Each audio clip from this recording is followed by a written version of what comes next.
I was 3 steps from dying in that dust when he rode up. A stranger who saw straight through my pride and asked just one question: "Will you let me help you live?" This is the story of how a widow with nothing left found everything she'd stopped believing in. It's about the moment you choose to stop falling and start building.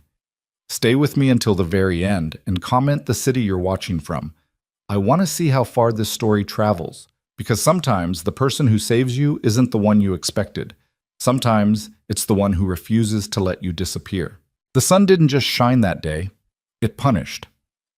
Clara Holt stood in the middle of a landscape that looked like God had forgotten it existed, her boots sinking into dust so fine it might as well have been ash. The prairie stretched in every direction, bleached pale and lifeless, the kind of emptiness that made you understand why some people just lay down and didn't get back up. Behind her, pressed against the splintered remains of a fence that had given up years before she had, 3 children sat in silence. They'd stopped crying 2 days ago.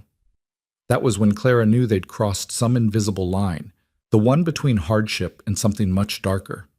Her daughter, Eliza, was 7. She had her father's eyes, though Clara tried not to notice that anymore. The girl sat with her arms wrapped around her younger brothers, Samuel, 5, and baby Thomas, barely 3. All of them huddled beneath a blanket so worn you could see daylight through the threads. Clara's hands trembled as she stared at the horizon, searching for something that wasn't there. Hope, maybe. Help. A reason to take another step. The wagon had broken 6 miles back, the axle snapping with a sound like a gunshot that had made all 3 children scream. She'd stood there in the road, staring at the splintered wood, and for the first time since her husband died, she'd felt something worse than grief. She'd felt nothing at all. "Mama?" Eliza's voice was small, scraped raw from thirst. "Are we going to keep walking?" Clara opened her mouth, but no words came. What was she supposed to say? That she didn't know where they were walking to? That the town of San Loup, 5 miles behind them, had made it clear there was no room for a widow and 3 hungry mouths? That every door she'd knocked on had opened just wide enough for her to see pity in their eyes before it closed again? "We'll rest a bit longer," Clara finally managed, her voice cracking. Samuel shifted under the blanket, his face flushed with heat. "I'm thirsty." "I know, baby. My stomach hurts." "I know." Thomas started to whimper, a weak, defeated sound that made Clara's chest tighten until she couldn't breathe. She turned away from them, pressing her fist against her mouth to keep from making a sound that would scare them more than they already were. This was how it ended, she thought, not with violence or drama, but with slow surrender under a merciless sun. Her husband, James, had been a good man. Not wealthy, not particularly ambitious, but steady, kind. He'd worked a small plot of land on the edge of Price territory, raising enough crops to keep them fed and a few head of cattle to trade when times got tough. It wasn't much, but it had been theirs. Then the storm came. Lightning had split the sky on a July evening, striking so close Clara had felt the thunder in her bones. James had been out checking the animals, making sure they were secured before the worst of it hit. She'd watched from the window as the world turned white, then dark, then white again. She'd found him an hour later, lying in the mud near the barn, his body still and cold despite the warm rain. The land had gone to the bank within a month. The cattle had been sold to pay debts she hadn't known existed. And the people of San Loup, good Christian folk who smiled on Sundays, had made it quietly clear that a woman alone with 3 children was a problem they didn't intend to solve. So she'd packed what little remained into a borrowed wagon and started north, toward a cousin she hadn't seen in 10 years and wasn't sure would remember her name. She hadn't made it 20 miles. Clara closed her eyes, feeling the sun beat down on her head like a hammer. The smart thing would be to wait until evening, when the temperature dropped. But evening was hours away, and she wasn't sure Thomas would last that long without water. She was just about to gather the children and force herself to move when she heard it. Hoofbeats. Slow. Steady. Unhurried.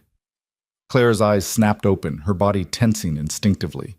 Out here, a stranger could mean help or danger, and she'd learned the hard way that telling the difference wasn't always easy until it was too late. The rider appeared from the north, emerging from the heat shimmer like something conjured from a dream. A man on horseback, moving at an easy pace, his hat pulled low against the sun. Clara stepped in front of her children without thinking, her hand moving to the knife she kept in her belt. It wasn't much. A dull blade James had used for whittling, but it was all she had. The rider slowed as he approached, then stopped about 20 feet away. He didn't dismount, didn't speak, just sat there, studying her with an expression she couldn't quite read.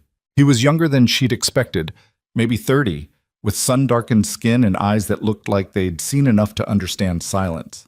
He wore a dusty shirt, work-worn pants, and a kerchief tied loose around his neck. A ranch hand, by the look of him. Someone used to long days and hard labor. "Ma'am," he said finally, his voice low and even. Clara didn't respond. She kept her hand on the knife, her jaw set.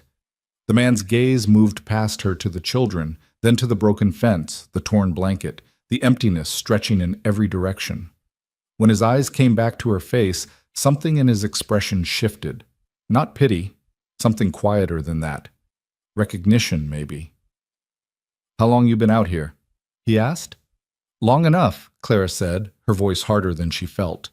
The man nodded slowly, like he'd expected that answer. He shifted in the saddle and Clara's grip tightened on the knife.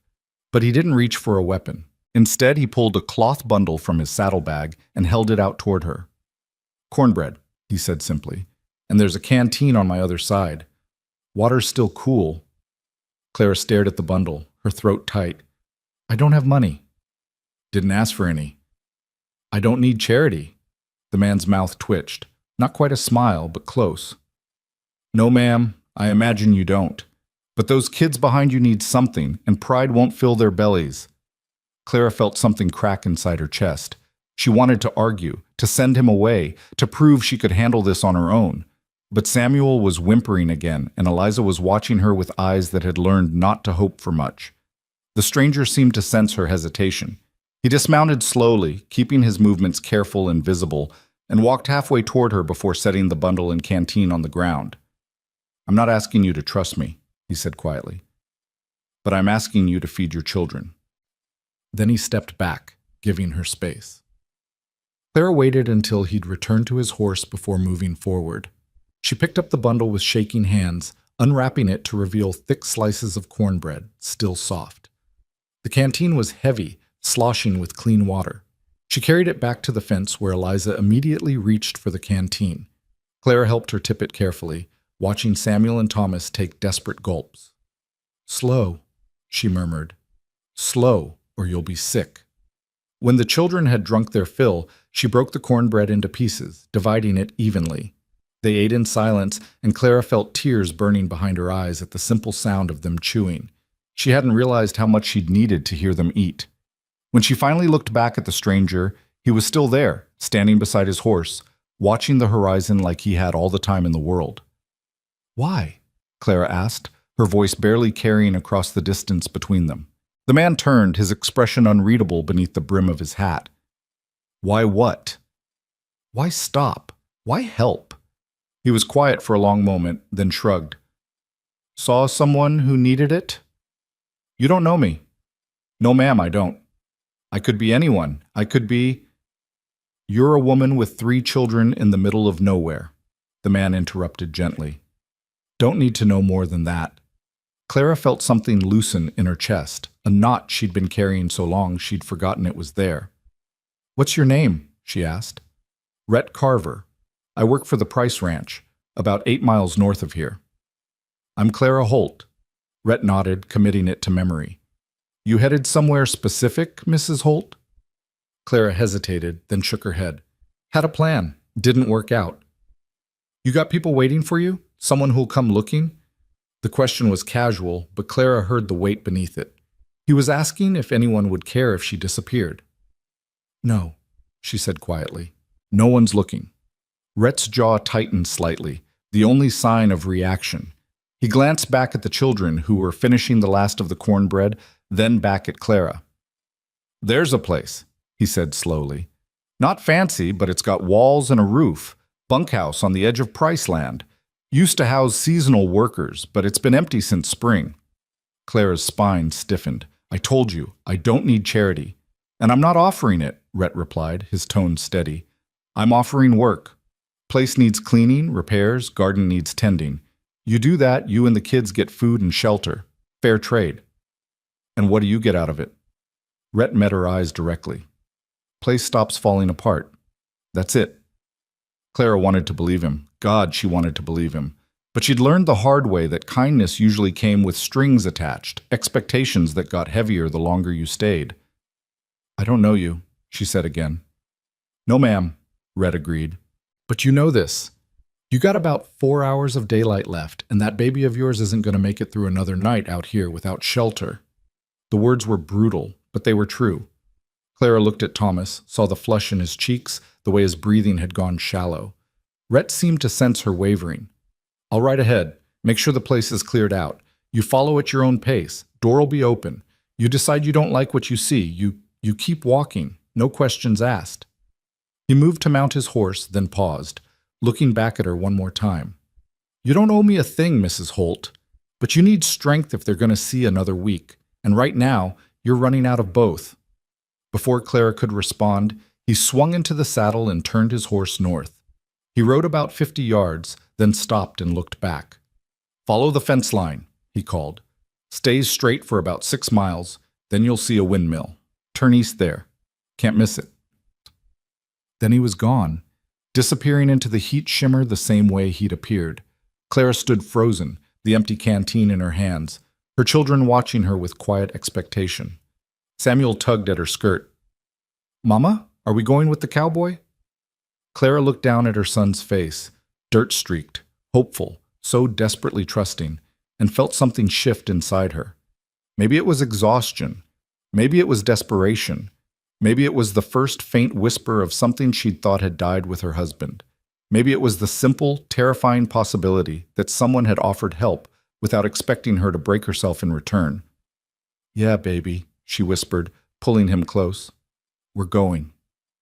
The walk to the windmill took 3 hours. Clara carried Thomas on her hip, his small body heavy with heat and exhaustion. Eliza and Samuel walked beside her, holding hands, neither of them complaining, even though Clara knew their feet had to be blistered inside their worn shoes. The sun continued its relentless assault, and more than once Clara had to stop and close her eyes against the dizziness that swept through her. But each time she thought about sitting down, about giving up, she remembered Rhett's words. You need strength if they're going to see another week. So she kept walking. The windmill appeared as promised, a skeletal structure creaking in the dry wind. Clara turned east as instructed, following a rutted path that cut through tall, brittle grass. 20 minutes later, she saw it. The bunkhouse sat in a small hollow, partially shaded by a cluster of cottonwood trees that looked like they were barely surviving. It was a simple structure, rough wood, a shingled roof, a narrow porch that sagged on one end. But it had walls, and a door, and windows that still held glass. Rhett's horse was tied to a post near the porch, and as Clara approached, he stepped out of the building, a broom in his hands. Just finishing up, he said, setting the broom aside. Place was dustier than I remembered. Clara stopped at the bottom of the porch steps, suddenly uncertain. Up close, the bunkhouse looked even more worn, paint peeling, boards warped by years of heat and weather. But it was shelter, real shelter.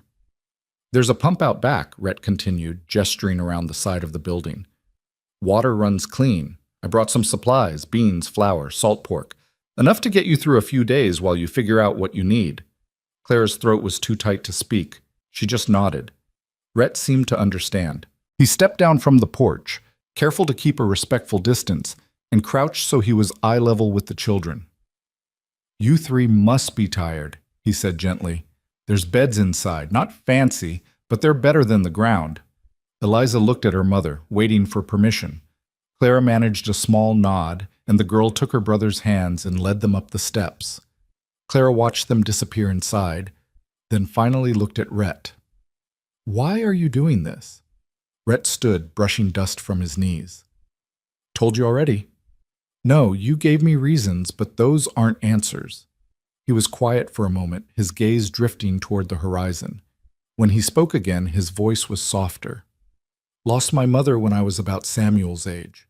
My father tried, but he wasn't much good at raising kids on his own. We ended up on the move for years, working ranches, sleeping in barns, taking whatever charity folks were willing to give.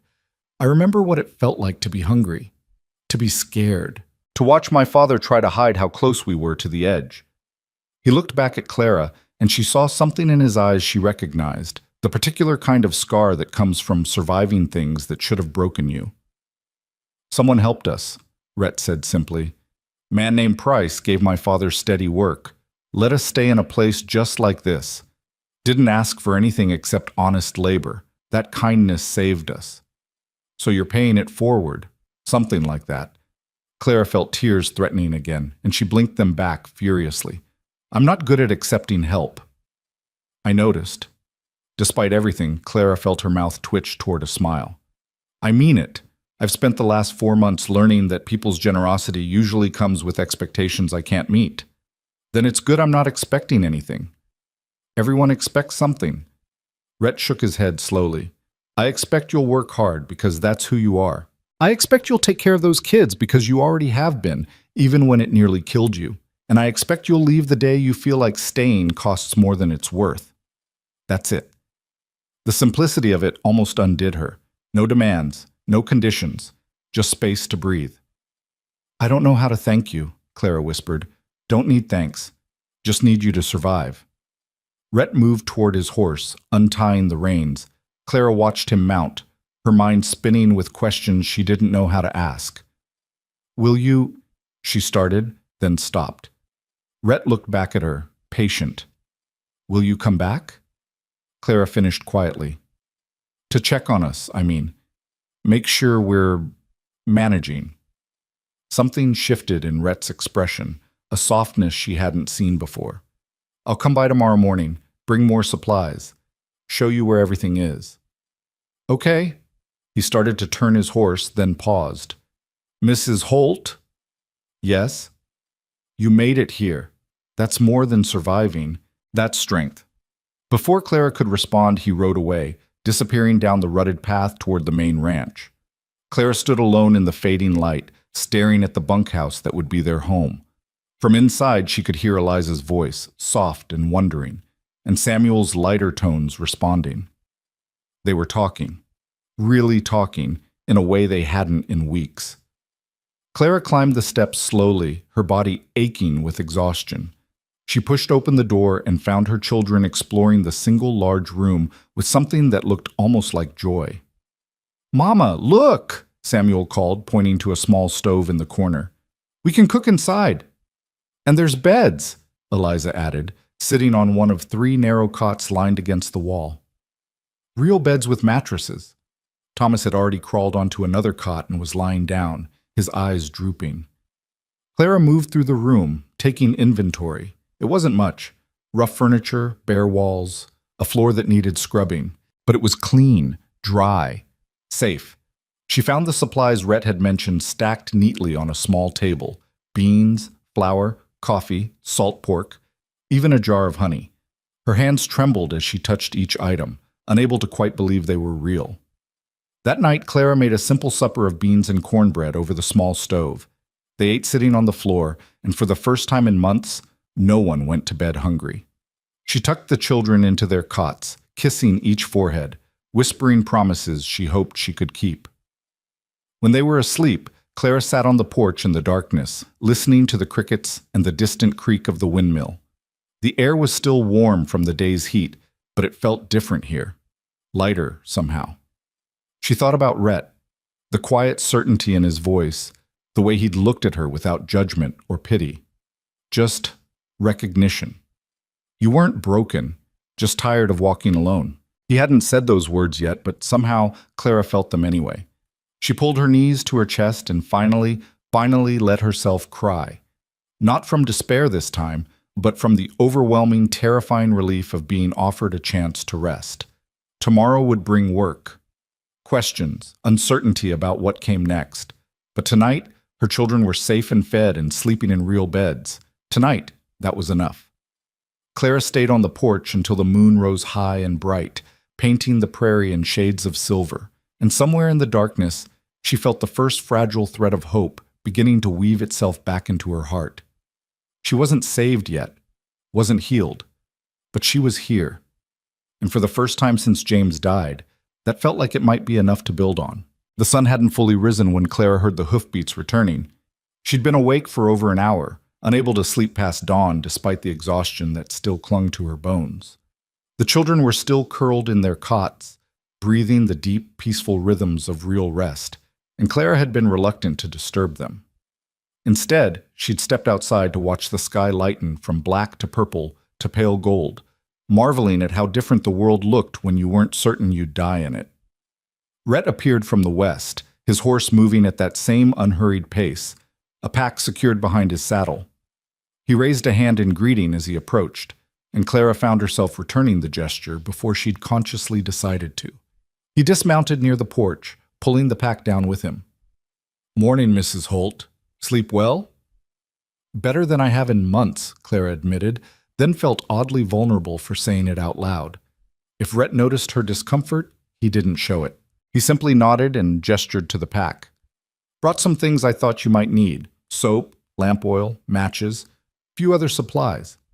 "Mr. Carver, I can't keep taking—" "It's Rhett," he interrupted gently, "and you're not taking. You're accepting what's offered. There's a difference." Clara bit back her protest, watching as he carried the pack to the porch and set it down carefully.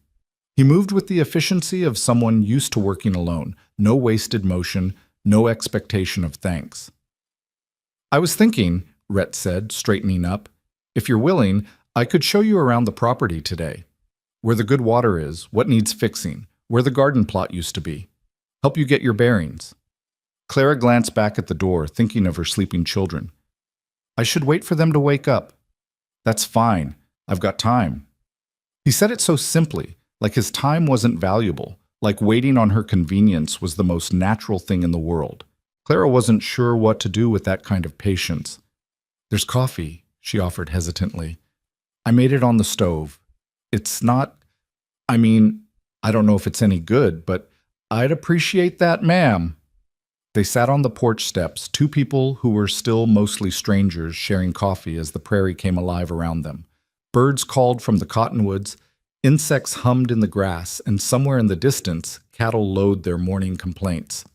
"How long have you worked for Mr. Price?" Clara asked, more to fill the silence than from genuine curiosity. "Coming up on 12 years now. Started when I was 18, fresh off my father's death. Mr. Price gave me a job when I had nothing to recommend me but desperation and a willingness to work." "Your father, the one who raised you after your mother passed?" Rhett nodded, staring into his coffee. "Pneumonia took him one winter, same thing that killed my mother, as it turned out. Felt like some kind of cruel joke from God." "I'm sorry. It was a long time ago." He paused, then added quietly, "But I remember what it felt like to be alone, to wonder if anyone would notice if I just stopped trying." Clara's hands tightened around her cup. "And did you?" "Stopped trying. Thought about it, got real close a few times." Rhett looked at her directly, his eyes serious. "But then I'd think about my mother, about how hard she fought to give me and my father even one more day together. Seemed disrespectful to waste what she'd bled for." The words settled between them, heavy with understanding. Clara had thought similar things in the months since James died. How he'd given everything to provide for them, how abandoning his children would be the ultimate betrayal of his sacrifice.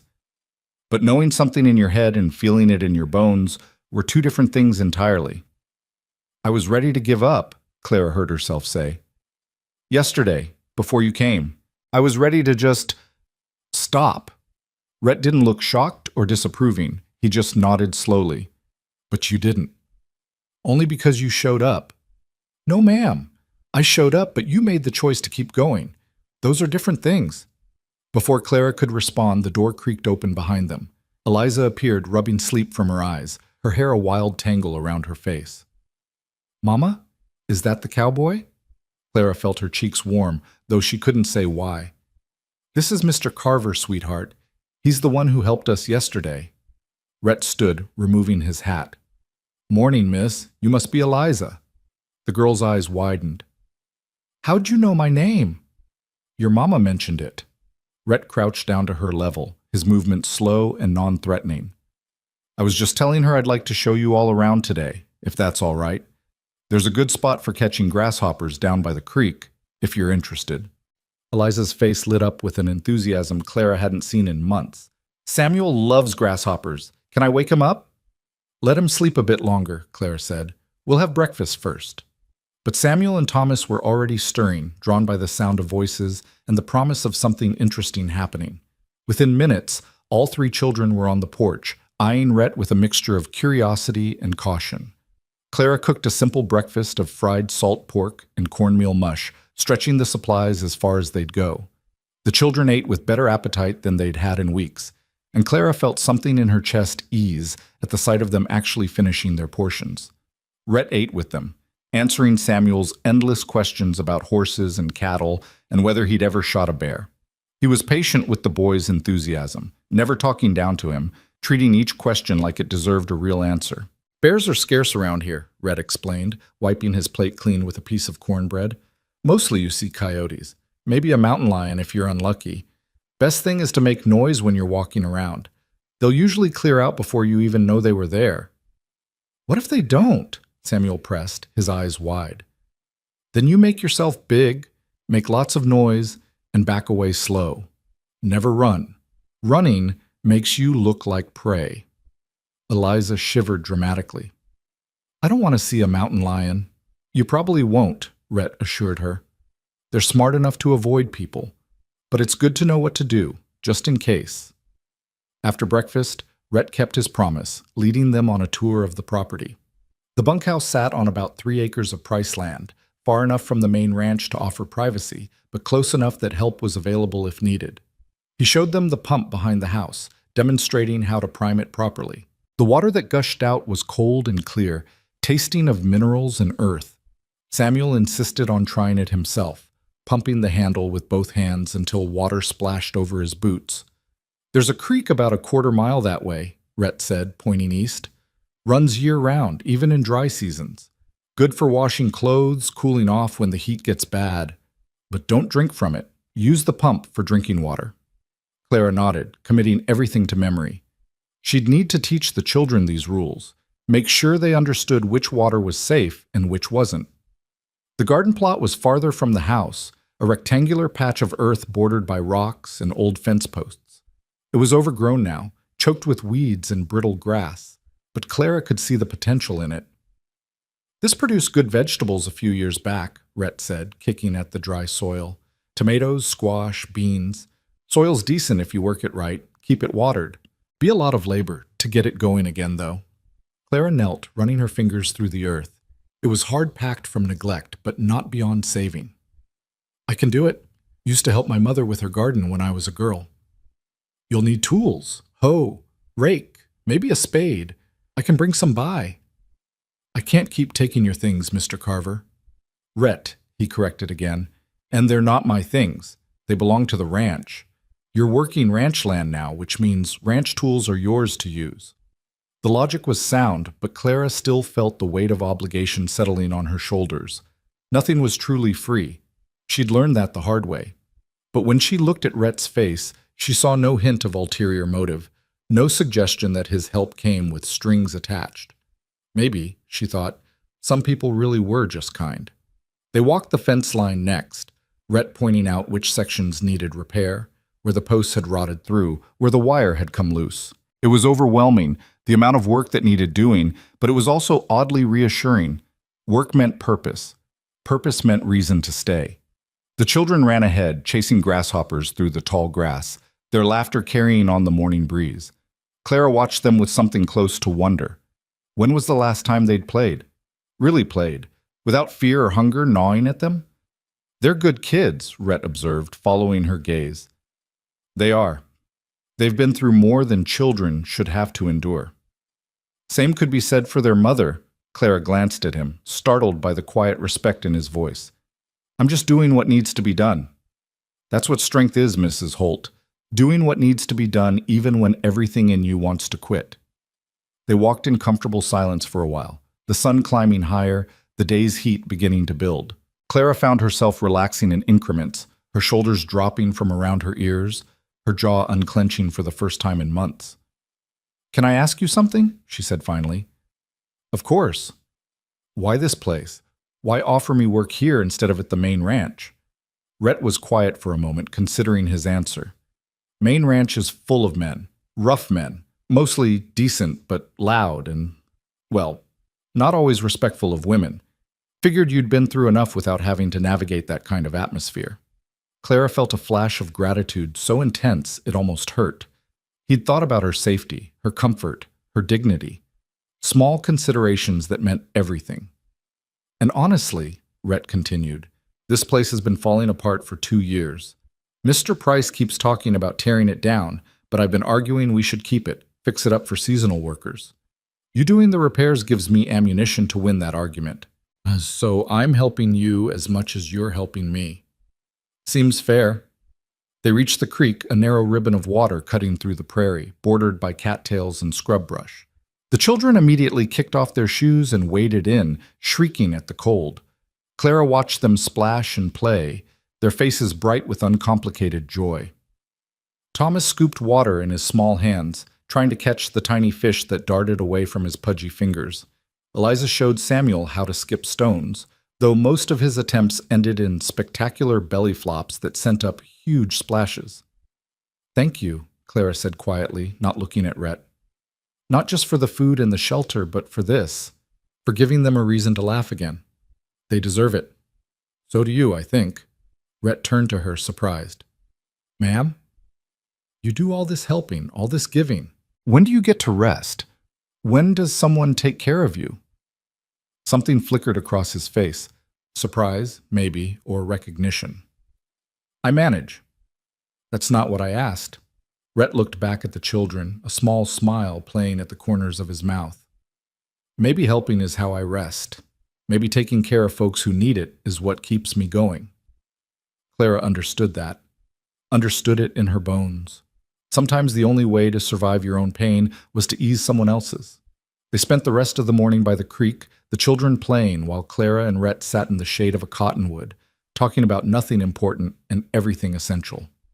He told her about the ranch, about Mr. Price's 3 daughters, who'd all married and moved away, about the other hands and their various quirks and talents. She told him about James, about the farm they'd lost, about the slow suffocation of watching doors close one by one.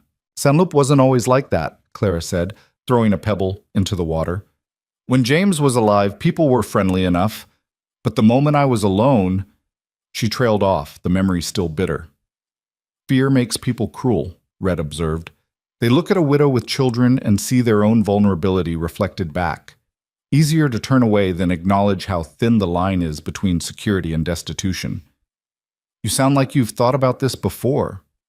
Watched my father get turned away from enough doors to learn the pattern. Clara pulled her knees up, wrapping her arms around them. Did you ever get angry? Want to burn it all down? Every day for about 3 years? Rhett's voice was steady, matter of fact. Then I realized anger was just another kind of prison. Started looking for ways to make things different instead of dwelling on how wrong they were. Is that why you stopped for me? To make things different? Partly. Mostly, I just couldn't ride past. The simplicity of it struck Clara hard. He couldn't ride past. Couldn't see suffering and pretend he didn't. It was the kind of basic human decency that should have been common, but felt rare as diamonds. By midday, the heat had grown oppressive, and they returned to the bunkhouse. Rhett showed Clara how to adjust the stove damper for maximum efficiency, where to store food so mice wouldn't get to it, how to light the lamps safely. I need to get back to the main ranch, he said finally, settling his hat back on his head. Got afternoon work waiting, but I'll come by tomorrow, bring those tools I mentioned. Clara walked him to his horse, the children trailing behind.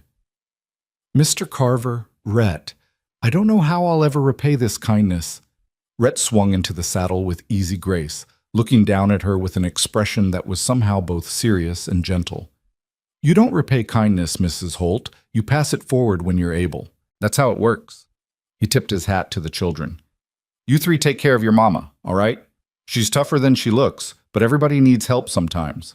We will, Samuel promised enthusiastically. Even Thomas nodded, his small face solemn with the weight of responsibility. Clara watched Rhett ride away until he disappeared into the heat shimmer, then turned to face her new home, this rough, weather-beaten bunkhouse that somehow felt more secure than anywhere she'd lived since James died. The afternoon stretched ahead, full of work and possibility. Clara set the children to gathering kindling while she began the process of truly settling in. She swept the floors, scrubbed the table, organized the supplies into some semblance of order. Every movement felt purposeful, necessary, building toward something real. As the sun began its descent toward the horizon, Clara stood in the doorway watching her children play in the yard. Eliza had found an old rope and was teaching her brothers to jump over it. They were filthy, sweaty, and completely absorbed in their game. They looked, Clara realized with a start, happy. When had that happened? When had the fear faded from their eyes, replaced by this tentative, fragile contentment? That night, after another simple supper, and after tucking exhausted children into bed, Clara sat on the porch steps and let herself think about Rhett Carver.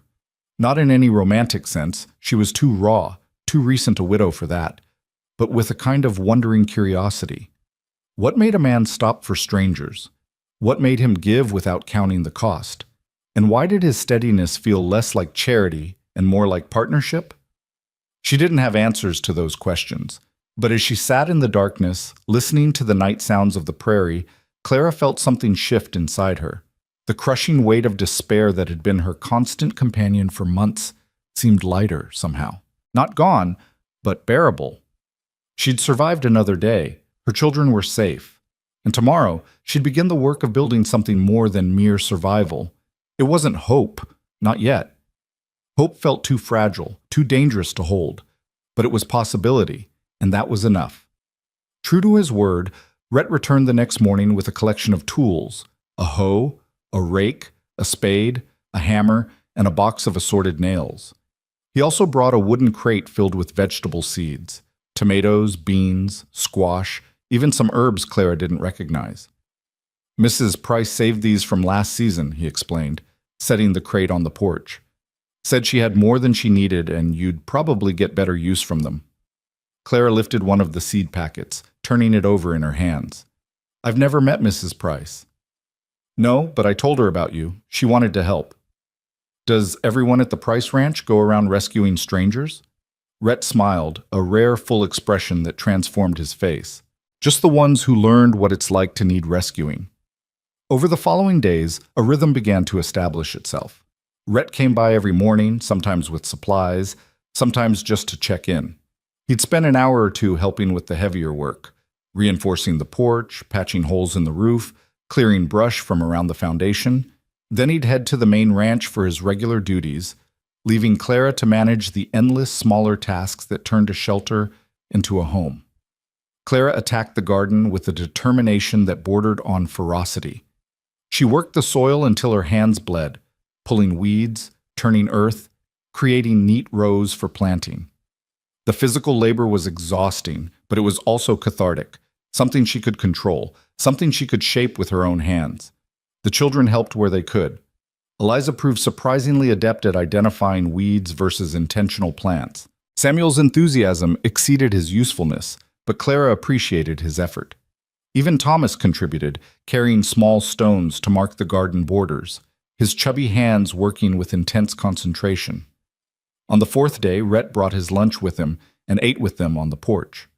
Clara had made a simple stew from dried beans and salt pork, stretching it with wild onions she'd found growing near the creek.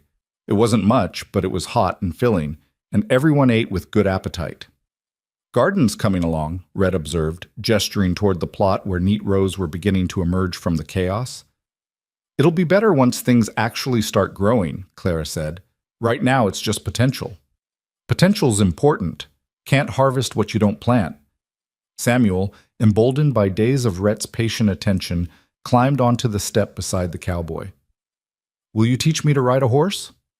Samuel, Clara interjected, don't bother Mr. Carver with... I don't mind, Rhett said easily, but you'll need to ask your mama first. It's her decision. Samuel turned pleading eyes to Clara.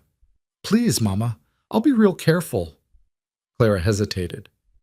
The thought of her son on horseback terrified her. One more thing that could go wrong, one more way she could lose someone she loved. But she also saw the hope in his face, the way he looked at Rhett with something approaching worship.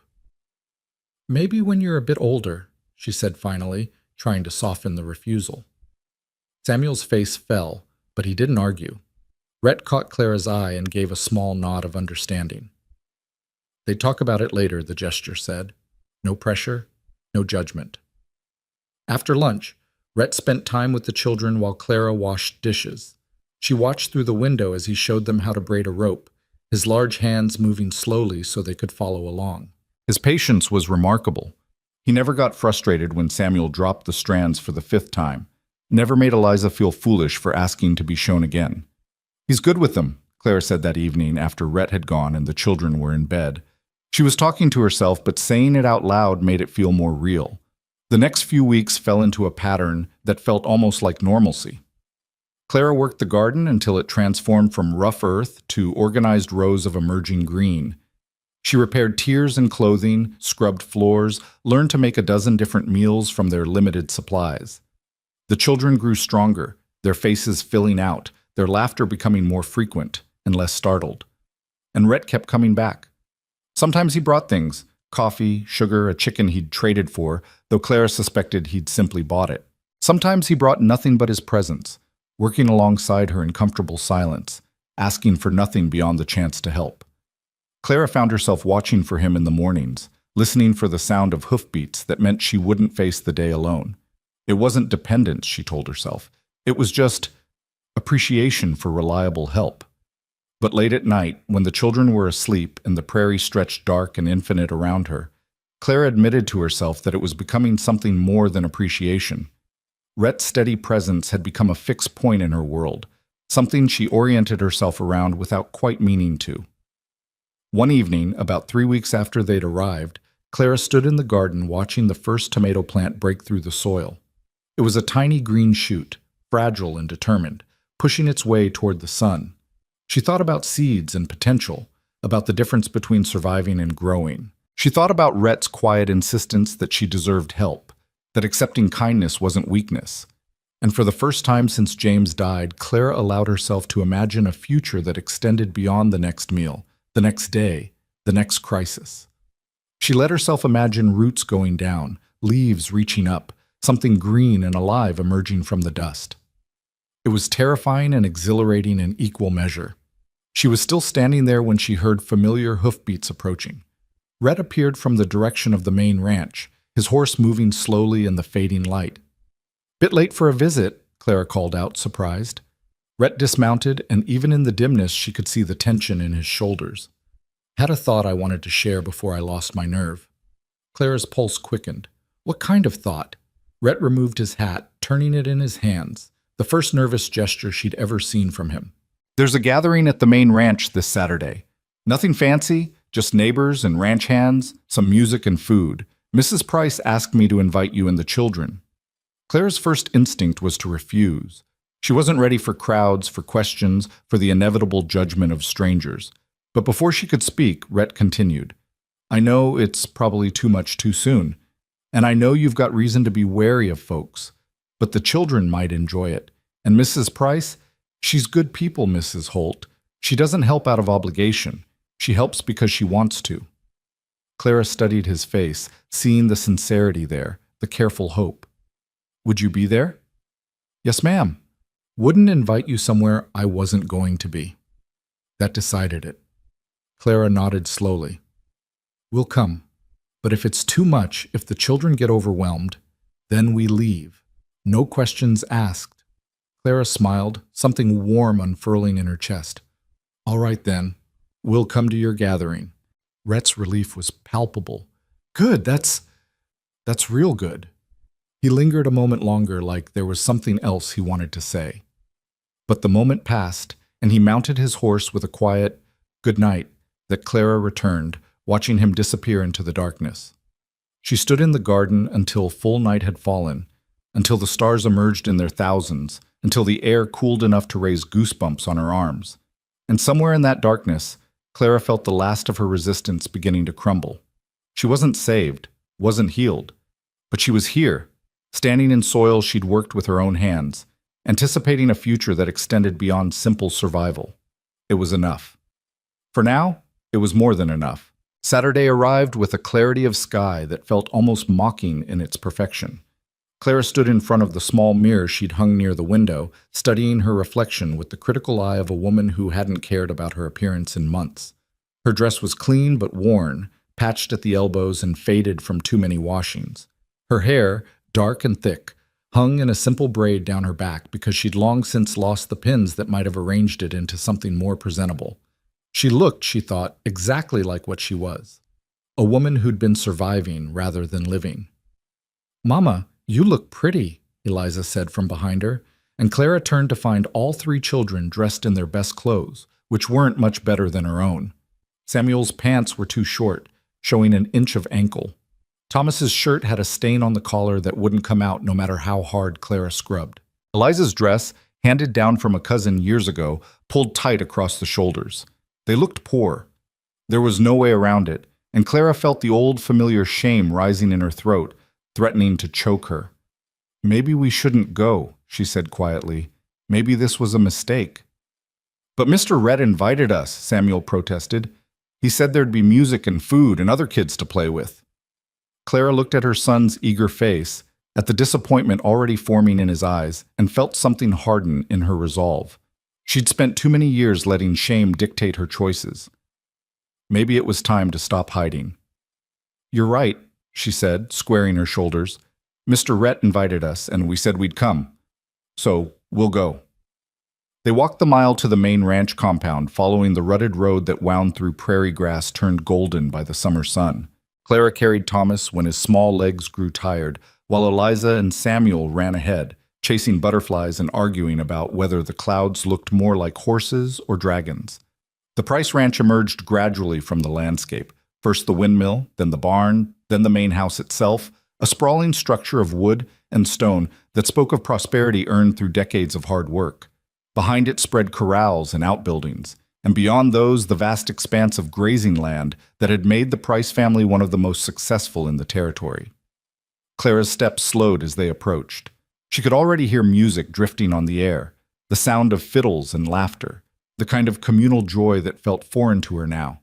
Her instinct was to turn around, to retreat to the safety of the bunkhouse where no one could see how far she'd fallen. But then she saw Rhett, standing near the barn, scanning the horizon like he'd been watching for them. When his eyes found her, his whole face softened with relief.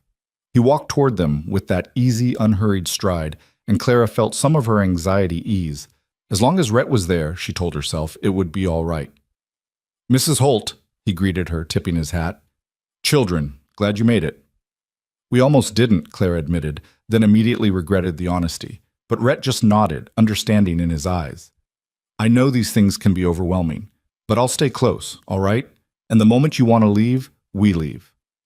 The children had already spotted other kids their age running around near the barn, and Samuel was practically vibrating with the desire to join them.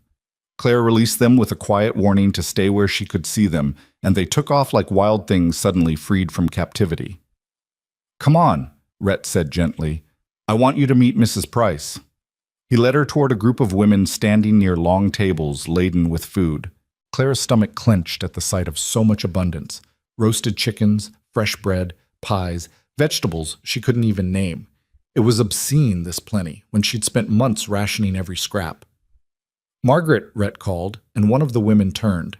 Mrs. Price was perhaps 50, with gray-streaked hair pulled back in a practical bun, and eyes that held the kind of sharpness that came from running a household and a business. She wore a simple dress that probably cost more than everything Clara owned, but there was nothing pretentious in her bearing. "You must be Clara Holt," she said, offering her hand. Not a delicate handshake, but a firm grip that spoke of a woman used to real work. "Rhett's told me so much about you." Clara felt heat rise in her cheeks. "I hope not too much. Only that you're working harder than any 3 people to make that old bunkhouse livable again." Mrs. Price smiled warmly. "And that you've got 3 beautiful children who've been through more than they should have to." "They're resilient," Clara said, defaulting to the easiest response. "I imagine they learned that from their mother." Mrs. Price gestured to the tables. "Please, help yourself to food. There's far too much here, and it'll just go to waste otherwise." Clara hesitated, and Mrs. Price seemed to read her discomfort perfectly. Rhett, why don't you fix Clara a plate while I steal her away for a moment? There's something I want to show her. Before Clara could protest, Mrs. Price had linked their arms and was walking her toward the main house. Clara glanced back at Rhett, who gave her an encouraging nod. I know what you're thinking, Mrs. Price said quietly as they walked. You're thinking this is charity dressed up as kindness. You're thinking I'm about to make you feel small and grateful and indebted. Clara couldn't deny it, so she said nothing. Mrs. Price stopped at the porch steps, turning to face her directly. My husband's mother was widowed young, with 3 children and no prospects. She survived by accepting help from people who didn't ask for anything in return, except that she do the same for someone else when she was able. That's how my husband was raised. To understand that community isn't about keeping score. It's about recognizing that we all need help sometimes, and we're all capable of giving it. I'm not good at accepting help, Clara admitted. Neither was I.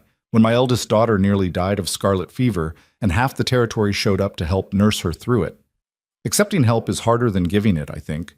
It requires a different kind of strength. Clara looked at this woman who'd never known hunger, who'd never stood in the dust wondering if death would be easier than survival, and tried not to resent her wisdom. It wasn't Mrs. Price's fault that her life had been easier, and there was genuine kindness in her eyes, not pity. Rhett speaks very highly of you, Clara said, changing the subject. Rhett's loyalty runs deep. Once you've earned his respect, you've got it for life. Mrs. Price studied Clara's face carefully. He doesn't bring people around often. You must be special. Clara didn't know what to say to that, so she looked away, watching the children play in the distance. Thomas had found a stick and was drawing patterns in the dirt, while other children showed him their treasures, rocks, feathers, bits of colored glass. He's a good man, Mrs. Price continued. Lost his way a bit after his father died, angry at the world and everyone in it. But he found his footing here, learned that the best revenge against cruelty is kindness. Now he's one of the finest men I've ever known. Why are you telling me this? Because I see the way he looks at you, and the way you're trying very hard not to look at him. Mrs. Price squeezed Clara's arm gently. I'm not suggesting anything improper. You're recently widowed, and no one expects you to be thinking about such things. But someday, when you're ready, I hope you'll remember that good men are rare, and Rhett Carver is one of the best. Clara felt tears burning behind her eyes and blinked them back furiously. I don't know if I'll ever be ready for anything like that again. That's all right. There's no timeline for healing. But don't close yourself off completely, Clara. Sometimes the person who helps you survive can also help you live. They returned to find Rhett waiting with 2 plates piled high with food. Clara took hers mechanically, overwhelmed by the generosity and the weight of expectations she hadn't asked for. The afternoon unfolded in a blur of introductions and conversations. Clara met ranch hands with weather-beaten faces and wives who traded recipes and advice with easy familiarity. Some were curious about her, asking careful questions about where she'd come from and what had brought her to the bunkhouse. Others were refreshingly indifferent, treating her like she'd always been part of the community. Through it all, Rhett stayed close, not hovering but present, ready to redirect uncomfortable questions or simply provide a familiar face in a sea of strangers. As evening approached and the music grew louder, Clara found herself sitting on a hay bale near the barn, watching Eliza dance with the other children while Samuel and Thomas chased fireflies in the gathering dusk. Her plate sat beside her, barely touched despite the food being the best she'd tasted in months. You doing all right? Rhett appeared beside her, settling onto the hay bale with the kind of ease that suggested he'd done this 1,000 times before. I'm overwhelmed, Clara admitted. But in a good way, I think. These folks can be a lot all at once, but they mean well. Mrs. Price told me about your father, about how her family helped you. Rhett nodded slowly, his eyes on the dancing children. Changed my life, that kindness. Made me understand that the world wasn't as cruel as I'd convinced myself it was. Was it hard? Accepting their help? Hardest thing I'd ever done at the time. Felt like admitting defeat, like acknowledging I couldn't make it on my own. He paused, then added quietly, but turns out nobody makes it completely on their own. We're all just stumbling through, helping each other when we can. Clara watched Eliza spin in circles, her face glowing with joy, and felt something crack open in her chest. I was ready to give up, she heard herself say, that day you found us. I was ready to just lie down in that dust and let the world move on without me. Rhett was silent for a long moment, and when he finally spoke, his voice was rough with emotion. I'm real glad you didn't. So am I. Clara turned to look at him directly, needing him to understand. You saved us, Rhett. Not just our lives, but something more important than that. You gave us a reason to keep trying.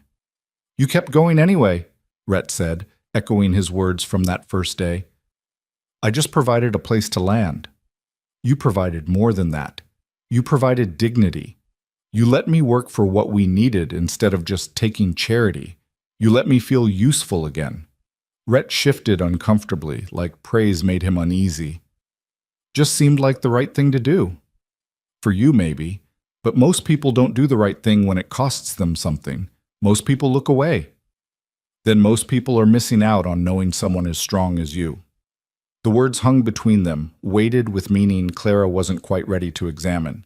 She looked away, focusing on the music, the laughter, the easy camaraderie of people who belonged somewhere.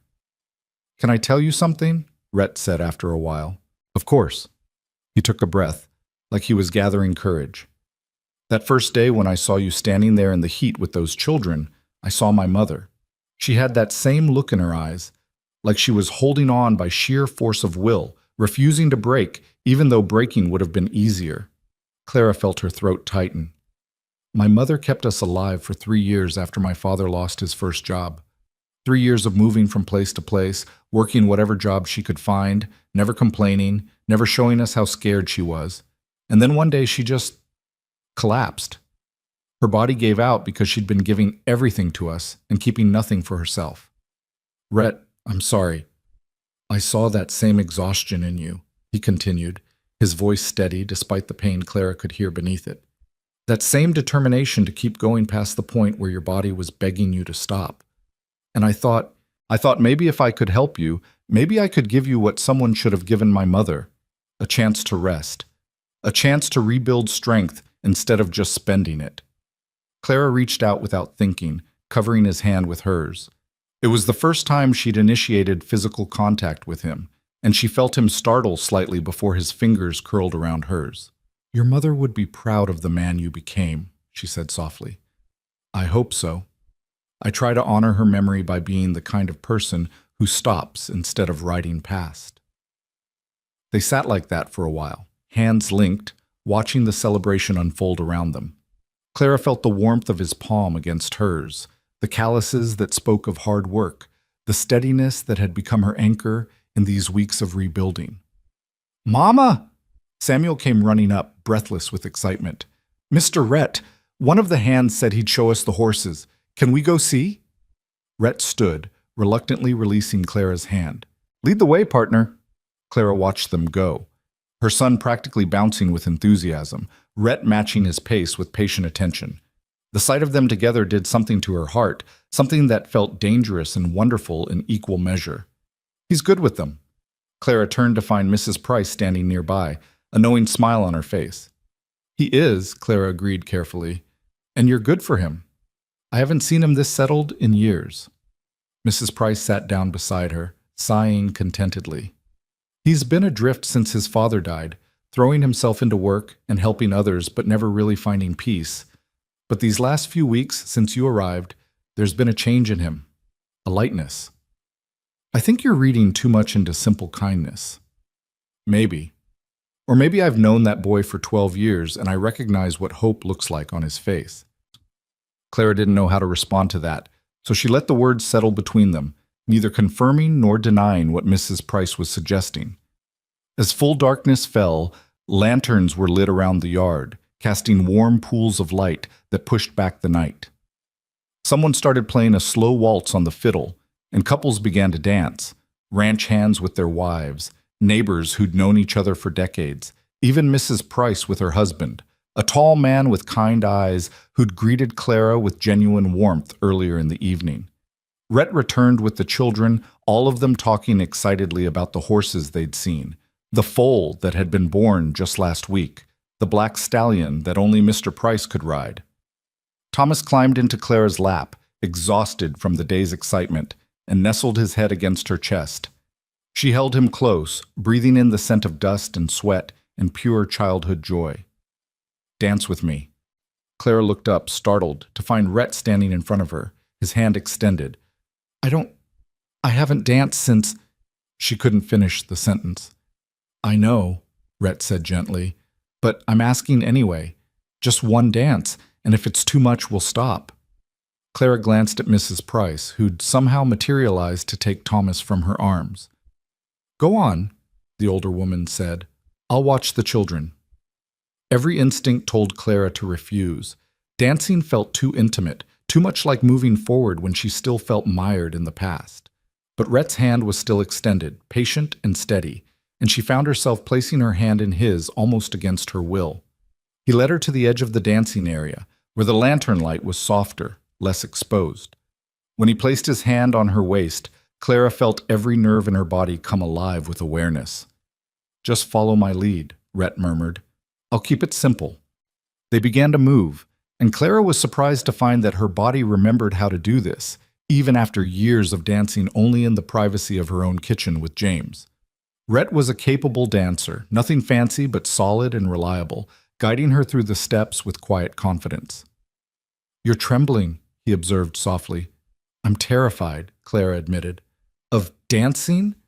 Of everything this represents, of feeling something other than grief, of letting someone close again." Rhett's hand tightened slightly on her waist, not constraining, just grounding. "You don't have to feel anything you're not ready for, Clara. This is just a dance. Nothing more unless you want it to be." But it wasn't just a dance, and they both knew it. It was Clara allowing herself to be held, to be led, to trust someone else's strength for a few precious minutes. It was her acknowledging that maybe, possibly, she didn't want to walk alone for the rest of her life. "When I first saw you," Rhett said quietly, his breath warm against her ear, "I didn't see someone broken. I saw someone tired of walking alone. There's a difference." Clara felt tears slip down her cheeks, and she didn't bother wiping them away. "I was so tired, Rhett. I'm still tired." "I know, but you're still walking, still fighting. That's strength, Clara, not weakness." The music swelled around them, and for a moment Clara let herself simply exist in this space, held by someone who asked nothing of her except that she keep breathing, keep trying, keep believing that tomorrow might be easier than today. When the song ended, they stood still for a heartbeat longer than necessary. Then Rhett stepped back, releasing her with visible reluctance. "Thank you," Clara whispered. "Anytime you need someone to walk beside you, I'm here," he replied. "Not ahead, not behind, beside you." They returned to where Mrs. Price sat with the children, all three of whom were fighting sleep and losing. Clara gathered them up, making apologies about the long walk home in the dark. "Nonsense," Mr. Price said, speaking for the first time since their introduction. "Rhett can drive you in the wagon. No sense making those children walk after the day they've had." Clara started to protest, but Rhett was already moving toward the barn. 10 minutes later, he'd hitched up a wagon and helped load the sleepy children into the back, where they immediately curled up against each other like puppies. The ride back to the bunkhouse was quiet, filled with the sounds of the wagon wheels creaking and the night insects singing their endless songs. Clara sat beside Rhett on the bench, close enough to feel the warmth radiating from his body, but not quite touching. "Thank you for today," she said finally, "for inviting us, for staying close, for making it bearable." "It was my pleasure." "Was it?" Clara turned to look at him in the moonlight. "I saw you giving up your own evening to babysit a nervous widow and her children. That can't have been what you wanted to do." Rhett met her eyes directly. "Clara, there's nowhere I'd rather have been." The sincerity in his voice undid something in her chest. She looked away, unable to hold his gaze, afraid of what he might see in her face. When they reached the bunkhouse, Rhett carried each sleeping child inside and laid them gently on their cots. Clara covered them with blankets, kissing each forehead, marveling at how peaceful they looked after a day of uncomplicated joy. She walked Rhett back to the wagon, suddenly reluctant to see him leave. "Will you come by tomorrow?" she asked, then immediately felt foolish for asking. "I'd planned on it. Need to check that fence section near the creek. But I can stay away if you need space after today." "No," Clara said quickly. "Don't stay away, please." Rhett smiled, a slow expression that transformed his usually serious face. All right then. I'll see you in the morning. He climbed into the wagon, then paused, looking down at her with an intensity that made her breath catch. Clara? Yes? You're not alone anymore. I need you to know that. Whatever happens, wherever this goes, you're not walking alone. Before she could respond, he snapped the reins and the wagon lurched forward, carrying him back toward the main ranch and leaving Clara standing in the moonlight with her heart pounding. She stood there long after the wagon disappeared, long after the sound of wheels faded into silence. Above her, stars blazed in their thousands, and somewhere in the darkness, an owl called its hunting song. Clara pressed a hand to her chest, feeling her heart beat strong and steady beneath her palm. She was alive. Her children were safe. And for the first time in longer than she could remember, she felt the stirrings of something beyond mere survival. She felt hope. Fragile and terrifying, yes, but unmistakably hope. That night, lying in her narrow cot with the children breathing softly nearby, Clara allowed herself to think about Rhett without immediately shutting down the thoughts. She remembered the feel of his hand on her waist as they danced, the steadiness in his voice when he told her she wasn't broken, the way he looked at her children with genuine affection rather than obligation. She thought about James, about the love they'd shared, about the life they'd built together. And she wondered if it was possible to honor that love while still opening herself to the possibility of something new. Not now. She wasn't ready now. Maybe she'd never be ready, but someday, possibly, if she could find the courage, maybe she'd allow herself to stop walking and start building again, with someone beside her instead of behind her, with someone who saw her strength instead of her weakness, with someone who'd looked at her in her worst moment and decided she was worth stopping for. Clara fell asleep with those thoughts drifting through her mind, and for the first time in months, she didn't dream of James dying in the rain. Instead, she dreamed of green things growing, of walls being raised, of a foundation solid enough to build a life on. And when she woke the next morning to the sound of familiar hoofbeats approaching, Clara found herself smiling before she'd even opened her eyes. If you or someone you know is having a difficult time, free support is available. Find resources. The days that followed the gathering fell into a rhythm that felt less like routine and more like the careful construction of something permanent. Clara woke each morning to birdsong and the growing certainty that she was building a life rather than merely surviving one. The garden flourished under her attention, green shoots pushing through the soil with a determination that mirrored her own. Tomato plants climbed their stakes, bean vines twisted around supports Rhett had built, and squash leaves spread wide and generous across their designated rows. Rhett's visits became as reliable as the sunrise, though the nature of them had shifted in ways Clara couldn't quite name. There was a carefulness between them now, a heightened awareness that manifested in accidental touches that lasted a moment too long, in glances that carried weight beyond their apparent casualness. He still came to help with repairs and heavy work, but increasingly he came simply to be there, to share coffee on the porch, or walk the fence line while they talked about nothing and everything. The children had stopped treating his presence as remarkable. Samuel now ran to greet him the moment he appeared, chattering about whatever had captured his attention that day. Eliza showed him her drawings, crude sketches of horses and houses that she made with charcoal on pieces of scrap wood.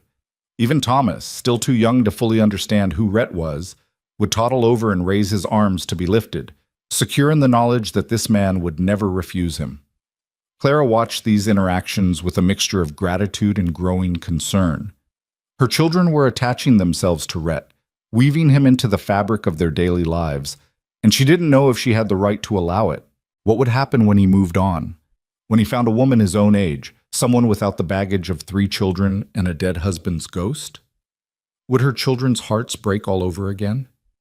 But then she'd catch Rhett's eye over Samuel's head as the boy described some elaborate game he'd invented, and the gentleness in his expression would undo all her careful reservations. He wasn't just tolerating her children. He genuinely cared for them. One morning, about 6 weeks after they'd arrived, Clara was hanging laundry on the line she'd strung between 2 posts when Rhett appeared earlier than usual. Something in his posture told her this wasn't a typical visit. "Morning," she called, pinning one of Samuel's shirts in place. "You're early. Rhett dismounted, but instead of his usual easy greeting, he stood holding his horse's reins, his hat in his other hand. Had something I wanted to talk to you about before I lost my nerve. Clara's stomach tightened. Here it was then. The moment he'd tell her he'd met someone, or that he was leaving, or that his kindness had reached its natural conclusion. She forced herself to keep hanging laundry, to keep her hands busy so he wouldn't see them shake. What is it? Rhett walked closer, stopping a few feet away. There's a piece of land, about 3 miles east of here, right along the river bend. 20 acres, good soil, water access year-round. It's been sitting empty for years because the original owner died without heirs and the bank's been trying to sell it. Clara hung another shirt, not understanding where this was going. Okay. I've been saving money for near about 8 years now, living simple, not spending much, just putting away what I could. Had this idea that someday I'd buy a piece of land, build something of my own instead of just working someone else's property. Clara's hands stilled on the laundry. That sounds like a good plan. I went to the bank yesterday, made an offer on that land along the river. Rhett turned his hat in his hands, a nervous gesture she'd come to recognize. They accepted. Rhett, that's wonderful. Clara turned to face him fully, genuine happiness pushing aside her own anxiety. You'll have your own place, your own— I want you to see it, he interrupted. Before I start building, before I make any decisions about what it should be, I want you to see it and tell me what you think. Clara blinked, confused. Why does my opinion matter? Rhett met her eyes directly, and the intensity in his gaze made her breath catch. Because I'm not building a bachelor's cabin, Clara. I'm building a home, and I'm hoping— He stopped, swallowed hard, then continued. I'm hoping it might be your home too, yours and the children's. The laundry basket slipped from Clara's hands, hitting the ground with a soft thud. She stared at him, unable to process what he was saying, unable to reconcile his words with the careful distance she'd been maintaining between them. I don't understand, she whispered. I'm saying I want to build a life with you. Rhett took a step closer, his voice steady despite the vulnerability in his eyes. I know it's too soon. I know you're still grieving your husband, and I'm not asking you to stop. But I'm also not going to pretend I don't feel what I feel. Rhett, let me finish, he said gently. I've spent the last 6 weeks watching you turn that rundown bunkhouse into a home, watching you coax life out of dead soil, watching you love those children with a fierceness that humbles me. And somewhere along the way, I stopped seeing you as someone who needed help and started seeing you as someone I wanted to build a future with. Clara's eyes burned with tears. You barely know me. I know you're strong enough to keep walking when most people would have laid down and died. I know you're proud enough to work for what you need instead of just taking charity. I know you love your children more than your own life, and that you're terrified of letting anyone close because you can't survive losing someone again.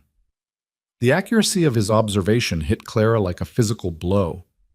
Then you understand why I can't— I'm not asking you to love me, Rhett said quietly. Not yet, maybe not ever. I'm asking if you'd be willing to build something together, a partnership, a home for you and the children, a place where you don't have to carry everything alone. Clara wrapped her arms around herself, trying to hold together against the wave of emotion threatening to sweep her away. What if I can't be what you need? What if I'm too broken, too damaged by everything that's happened? Then we'll be broken together. Rhett finally closed the distance between them, standing close enough that she could see the gold flecks in his brown eyes. Clara, I'm not some knight riding in to save you. I'm just a man who's tired of being alone, who sees a woman strong enough to match him step for step. I'm offering partnership, not rescue. The children love me already, I think. And I love them, not because they're part of some package deal, but because they're funny and brave and resilient, just like their mother. Clara looked past him toward the bunkhouse, where she could hear Samuel and Eliza arguing about whose turn it was to feed the chickens. Thomas's lighter voice joined in, though he probably didn't even understand what they were fighting about. These were her babies, her responsibility, her reason for breathing. What if you change your mind? She asked, her voice breaking. What if you wake up one day and realize you've tied yourself to a widow with 3 children and a mountain of grief? What if I don't? Rhett countered.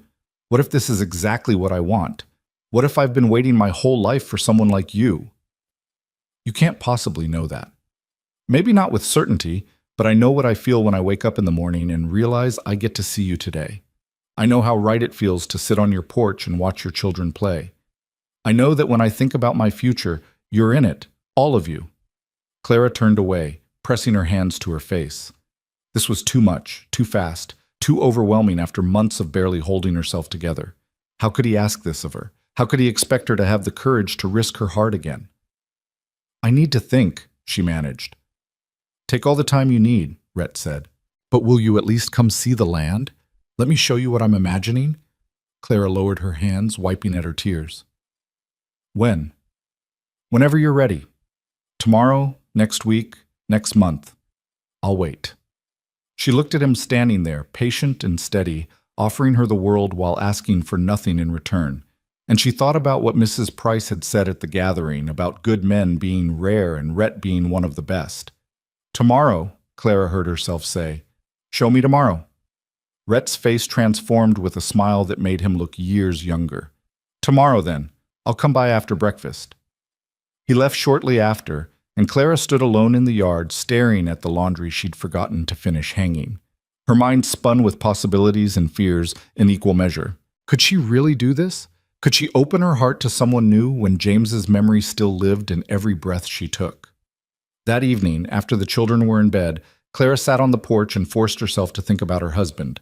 Really think about him. Not just the idealized version she'd been clinging to, but the real man she'd loved and lost. James had been kind, but not particularly ambitious. Content with their small plot of land, their simple life, their quiet existence on the edges of other people's prosperity. He'd loved her in his way, steady and reliable, but there'd never been passion there, never the sense that she was his entire world rather than just a comfortable part of it. She'd been happy with him, content, safe. But had she ever felt truly seen? Had James ever looked at her the way Rhett did, like she was something rare and precious? Had he ever offered her partnership instead of protection? The comparison felt disloyal, but Clara forced herself to sit with it. James deserved her honesty, even in memory. And the truth was that what Rhett was offering felt different from what she'd had before. Not better or worse, just different, more equal, more real. Mama? Clara turned to find Eliza standing in the doorway, her nightgown glowing pale in the moonlight. Sweetheart, you should be asleep. I heard Mr. Rhett talking today, when you were outside. Eliza came and sat beside her mother, her small hand finding Clara's. He wants us to live with him, doesn't he? Clara's first instinct was to deflect, but she'd never lied to her children and she wasn't about to start. He wants to build a house, and yes, he asked if we might want to live there. Would we have to leave here? Eventually, maybe, but not right away, and only if it's what we all want. Eliza was quiet for a moment, then said softly, I like Mr. Rhett. He's nice to us. He is nice to us. Samuel says Mr. Rhett could be our new papa. Eliza looked up at her mother, her expression serious beyond her 7 years. But we already had a papa. Clara pulled her daughter close, breathing in the scent of her hair. We did. Your papa loved you very much, and nothing will ever change that. But he's gone. Yes, baby, he's gone. And Mr. Rhett is here. The simple logic of childhood cut through all of Clara's complex rationalizations. James was gone. Rhett was here. Both things were true, and maybe they didn't have to contradict each other. Would you be sad if we lived with Mr. Rhett? Clara asked carefully. Eliza considered this seriously. I'd be sad if we forgot Papa, but I don't think Mr. Rhett would make us forget. I think he'd let us remember and still be happy. Out of the mouths of babes, Clara thought. Her 7-year-old daughter had articulated what she'd been struggling to understand, that honoring the past and embracing the future weren't mutually exclusive. You're very wise, you know that? Eliza smiled, pleased with the compliment. Can I go back to bed now? Of course, sweetheart. Clara tucked her daughter in again, then lay awake for hours, staring at the ceiling and trying to imagine a future that didn't feel like betrayal.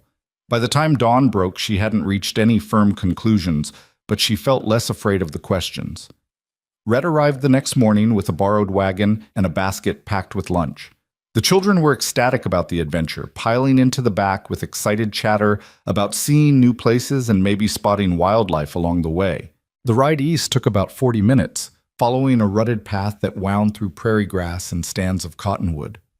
The land here was lusher than around the bunkhouse, fed by the nearby river that Clara could hear but not yet see. "It's just over this rise," Rhett said, and Clara heard the barely contained excitement in his voice. They crested the hill, and Clara's breath caught. The land spread before them in a gentle slope down to the river, 20 acres of possibility bordered by water on one side and open prairie on the others. Trees clustered along the riverbank, their leaves rustling in the breeze. The soil looked dark and rich, the kind that would grow anything given half a chance. And the view. The view stretched for miles, prairie and sky meeting in a line so perfect it looked painted. "Oh," Clara breathed. Rhett stopped the wagon, letting her take it in. "That flat area near the trees, that's where I was thinking to build. Close enough to the river for water access, far enough back that flooding won't be an issue. The land slope's natural for drainage, and those cottonwoods will provide shade in summer." The children had already jumped from the wagon and were racing toward the river, their delighted shouts carrying on the wind. Clara watched them go, then turned to really look at what Rhett was showing her. "It's beautiful," she said honestly. "I thought so too." He helped her down from the wagon, and they walked together toward the building site he'd indicated. "Been coming here for years just to sit and think. Always figured if I ever had the money, this is where I'd plant roots." Clara stood on the flat ground, turning in a slow circle to take in the full scope of the land. She could imagine a house here, something solid and well-built, with windows that caught the morning light.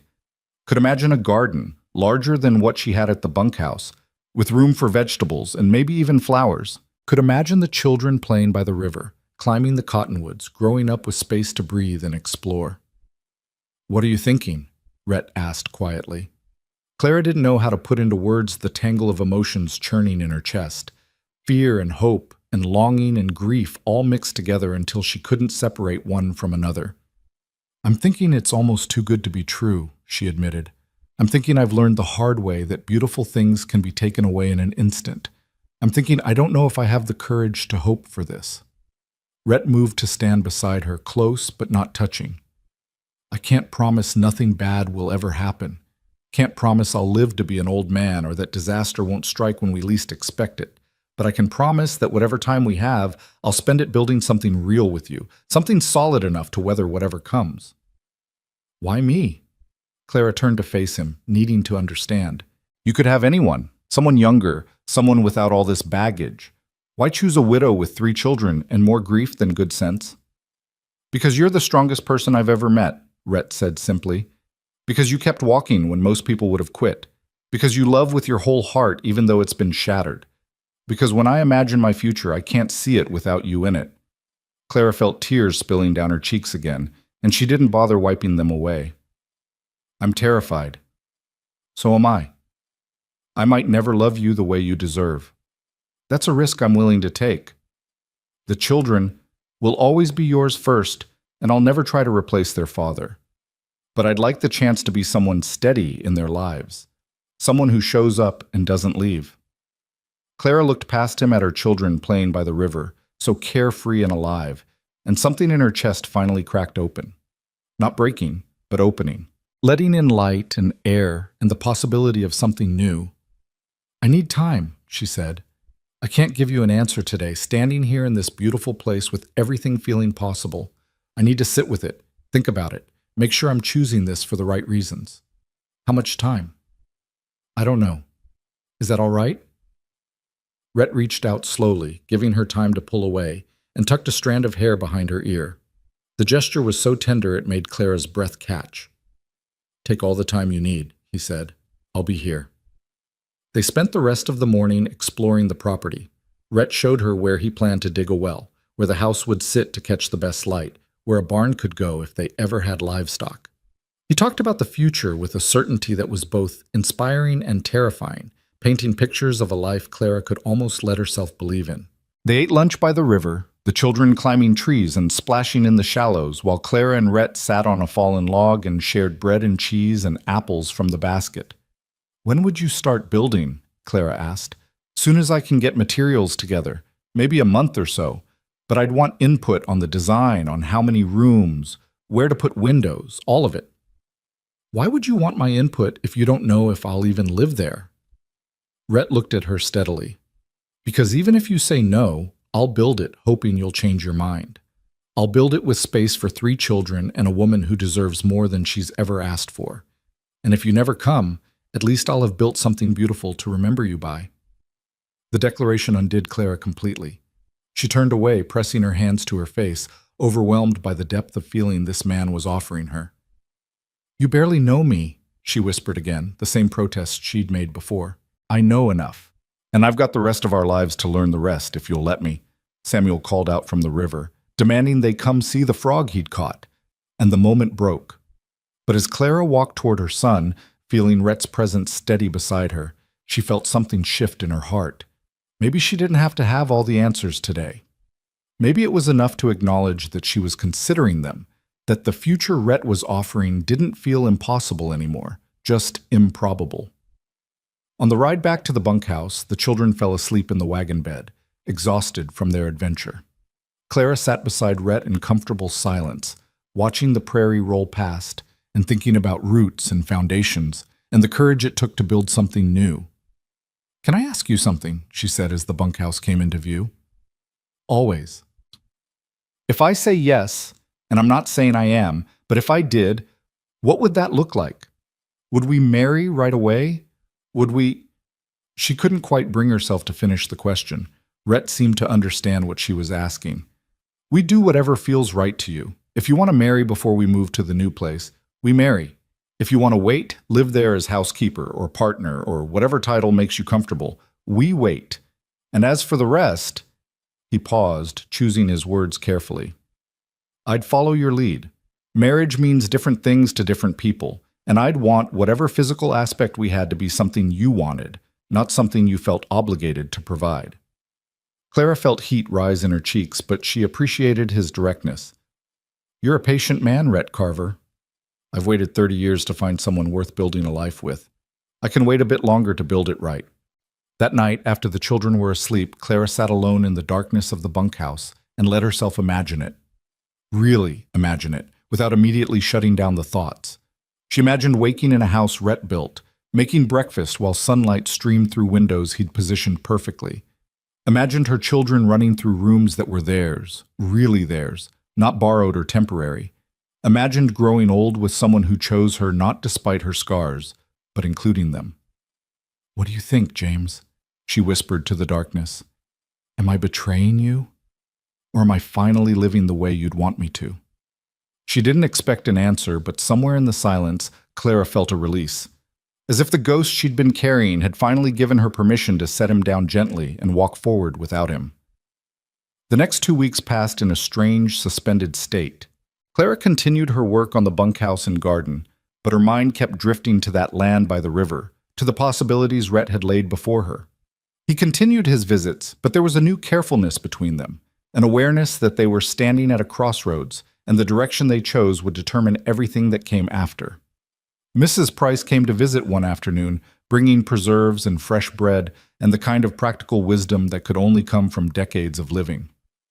Rhett told me about the land, she said without preamble, settling herself on the porch. Told me what he offered you. Clara felt defensive instincts rise. And you think I should refuse? That I'm not good enough for him? Heavens, no, child. I think you're exactly what he needs, and he's exactly what you need. I'm just checking to make sure you understand what you'd be getting. A home? Security? A father figure for my children? A partner, Mrs. Price corrected gently. Someone who'll stand beside you through every storm, who'll never make you feel less than his equal. Rhett's not like most men, Clara. He doesn't want a wife to cook and clean and bear his children, though he'd welcome all that. He wants a true partner, someone to build with and dream with and weather hard times with. Clara absorbed this, turning it over in her mind. I'm afraid I'll disappoint him, that I'm too damaged to be what he needs.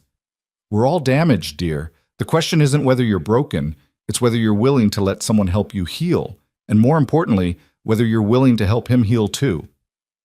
Rhett needs healing? Mrs. Price smiled sadly. He spent 12 years working himself half to death trying to prove he's worth something, trying to make up for the poverty and loss of his childhood. He needs someone to tell him he's enough just as he is, someone to remind him that rest isn't weakness and accepting love isn't defeat.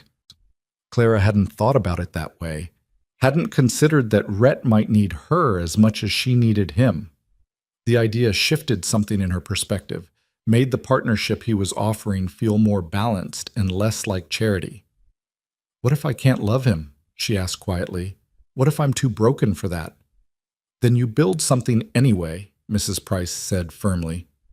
Love isn't the only foundation for a good marriage, though it helps. Respect, trust, shared purpose, those matter just as much. And sometimes love comes later, growing quiet and steady instead of burning bright right from the start. After Mrs. Price left, Clara stood in her garden and looked at what she'd accomplished in 6 weeks.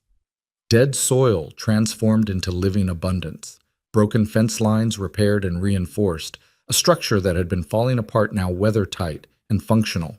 If she could do that with a garden and a building, what could she do with a life? With a future? With the careful partnership Rhett was offering? That evening, Samuel asked the question that had clearly been building in him for days. "Mama, are we going to live with Mr. Rhett?" Clara looked at her son, at the hope and fear warring in his young face, and realized she couldn't hide from this decision anymore. Her children deserved an answer. Rhett deserved an answer. And more importantly, she deserved to stop living in suspended animation and start actively choosing her future.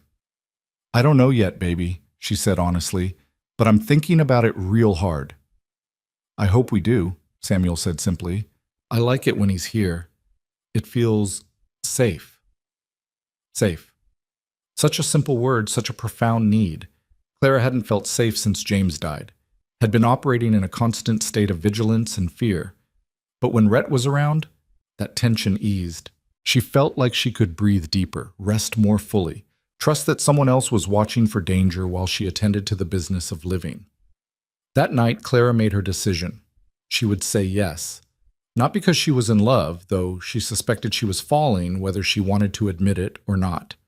Not because she needed rescue, though she'd certainly needed help, but because Rhett had offered her partnership, equality, a chance to build something real, and she'd be a fool to refuse it simply because she was afraid. Fear had governed her long enough. It was time to let something else guide her. Hope, maybe. Or trust. Or simple pragmatic recognition that good men were rare and Rhett Carver was one of the best. Tomorrow she'd tell him.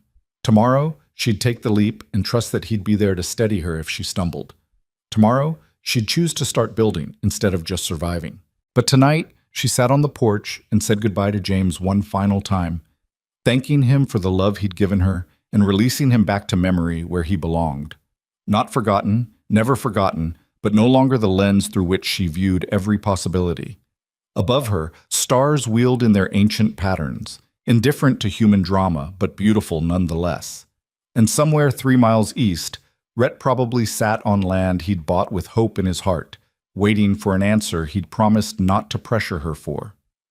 Clara smiled into the darkness, feeling lighter than she had in months. Tomorrow would bring its own challenges, its own fears and uncertainties, but it would also bring possibilities, and that was enough. More than enough. It was everything. Morning came with the kind of crystalline clarity that made everything feel possible. Clara woke before dawn, her decision sitting solid and certain in her chest, no longer a question but a quiet knowing. She dressed carefully in her best dress, the one she'd worn to the gathering, and braided her hair with hands that only trembled slightly. The children were still sleeping when she heard the hoofbeats. Right on time, as always. Rhett's reliability was one of the things she'd come to count on, the way the sun rose and set, the way seasons changed, predictable and steady. She met him at the door before he could knock, stepping onto the porch and closing it softly behind her. "Morning," he said, then stopped, taking in her appearance. "You're dressed up." "I have something to tell you," Clara said, her voice steadier than she'd expected. "And I wanted to look like I meant it." Rhett's expression shifted from casual greeting to intense attention. He removed his hat slowly, holding it in both hands. "All right." Clara took a breath, then another, gathering the words she'd practiced in the dark hours before dawn. I've been thinking about what you offered, about the land, the house, the partnership, about what it would mean to say yes and what it would mean to say no. And I'm terrified, she admitted. I'm terrified of losing someone again, of building something beautiful and watching it burn down. I'm terrified I won't be enough, that I'm too damaged, too grief-stricken, too much of everything you don't need and not enough of what you do. Rhett started to speak, but she held up her hand. But I'm more terrified of living the rest of my life in fear, of teaching my children that the safe choice is to never risk your heart, never build anything, never hope for more than mere survival. Clara stepped closer to him, close enough to see the gold flecks in his eyes catch the early light. So yes, Rhett Carver, yes, I'll build a life with you. Yes, I'll move to that land by the river and help you make it a home. Yes to partnership and possibility, and whatever future we can make together. The transformation in Rhett's face was something Clara knew she'd remember for the rest of her life. Pure joy, unguarded and complete, flooding through every feature until he looked like a man who'd just been handed the world. You mean it? He asked, his voice rough with emotion. I mean it. Rhett closed the distance between them in 2 strides, and before Clara could process what was happening, he'd swept her up in his arms, lifting her feet clear off the porch. She let out a startled laugh, grabbing his shoulders for balance, and then he was spinning them both in a circle, holding her like she weighed nothing and mattered more than anything. When he finally set her down, they were both breathing hard. Standing so close, Clara could feel the heat radiating from his body. His hands lingered at her waist, steadying her, and she found herself not wanting him to let go. I'll build you the best house you've ever seen, Rhett promised, his voice fervent. Strong walls, good windows, room for the children to grow. I'll make it everything you need. I know you will. And I'll be patient, Clara, however long it takes for you to feel comfortable with all of this. With me, I'll wait. We'll go at your pace. Clara reached up without thinking, placing her palm against his cheek. The stubble there was rough beneath her hand, real and solid and present. I know that too. It's part of why I said yes. They stood like that for a long moment, the world narrowing to just the two of them, the morning light, the beginning of something neither could quite believe was real. Then the door banged open behind them and Samuel emerged, rubbing sleep from his eyes. Mama, why are you hugging Mr. Rhett? Clara stepped back, feeling heat rise in her cheeks, but she didn't let go of Rhett's hand. Because I have news, baby. News for all of you. The children gathered on the porch, Thomas still half asleep and clinging to Eliza's nightgown. Clara knelt so she was at their level, keeping one hand linked with Rhett's. You remember that beautiful land Mr. Rhett showed us by the river? 3 heads nodded in unison. Well, Mr. Rhett is going to build a house there, a real house with enough room for all of us. And if you'd like, that could be our new home. Samuel's face lit up like the sun breaking through clouds. Really? We'd live with Mr. Rhett? Yes, if that's what you want. I want that. Samuel threw himself at Rhett, who caught him easily, lifting the boy up. Does this mean you'll teach me to ride horses now? Samuel, Clara chided, but Rhett was laughing. We'll talk about horses later, partner. First, we've got a house to build. Eliza was watching Clara carefully, her 7-year-old face serious. What about Papa? Do we have to forget him? Clara's throat tightened, but she made herself answer honestly. No, sweetheart, we'll never forget your Papa. He'll always be part of our story, part of who you are. But he'd want us to be happy, to have a good life, to not stay stuck in sadness forever. And Mr. Rhett will take care of us? Mr. Rhett and I will take care of each other, Clara corrected gently. All of us together, like a family should. Eliza considered this, then nodded slowly. Okay. I think that's okay. Even Thomas seemed to sense the significance of the moment, reaching his chubby arms toward Rhett with a demand of up, up, that made everyone laugh. They spent the morning in a kind of euphoric planning session, the children throwing out increasingly absurd suggestions for the house, while Clara and Rhett tried to nail down actual practical details. By the time the sun was high and hot, they'd sketched a rough floor plan in the dirt of the yard, and Clara felt dizzy with the reality of what she'd agreed to. When do we start? She asked, as Rhett prepared to leave for his afternoon work at the main ranch. Materials should arrive within 2 weeks. Foundation work starts after that. Figure 3, maybe 4 months to get it livable if the weather holds. He paused, then added quietly, "We should probably talk about the other part too, the legal part." Clara's pulse quickened. "Marriage, you mean? If that's what you want? Or we could do it different, whatever makes you comfortable." Clara thought about the practical realities, about property rights and legitimacy, and what people would say if she moved in with a man she wasn't married to. "I think we should marry. Not right away, but before we move. Give people less to gossip about. Give the children a clear understanding of what we are to each other. Whatever you think is best." "You don't have an opinion on when you marry?" Rhett smiled, something soft and private.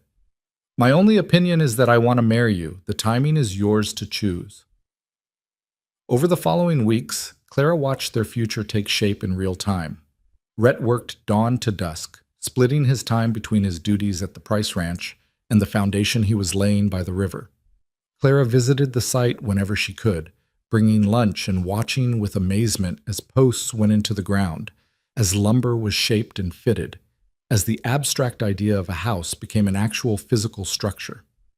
Mrs. Price helped Clara sew a new dress for the wedding, simple but beautiful in pale blue fabric that made Clara feel almost young again.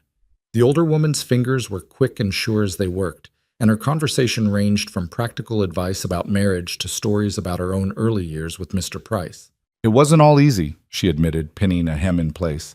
"We fought terribly that first year, learning how to live with each other, learning that love doesn't mean you agree on everything. But we learned to fight fair, to never go to bed angry, to remember we were on the same side even when it didn't feel like it."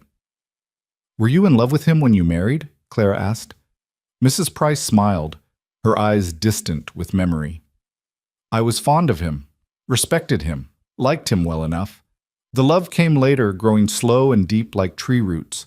Some people get lightning strikes. I got something steadier, and I've never regretted it."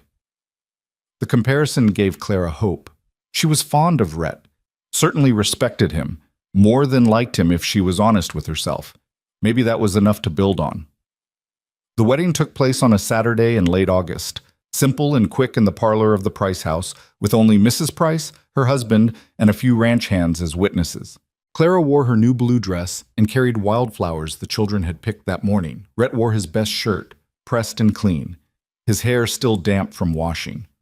When the moment came to speak their vows, Clara's voice wavered but held. She promised partnership and honesty, promised to build a life worth living, promised to honor what they were creating together. Rhett's voice was steady as stone, promising protection and provision, promising to stand beside her, not ahead of her, promising to love her children as if they were his own blood. The kiss was brief and chaste, appropriate for a room full of witnesses and 3 watching children. But in that moment of connection, Clara felt something shift in her chest, a door opening that she'd thought was sealed forever. Samuel cheered loud enough to make everyone laugh, and Thomas clapped his hands with glee even though he probably didn't understand what was happening. Only Eliza was quiet, her face thoughtful as she watched her mother become someone's wife again.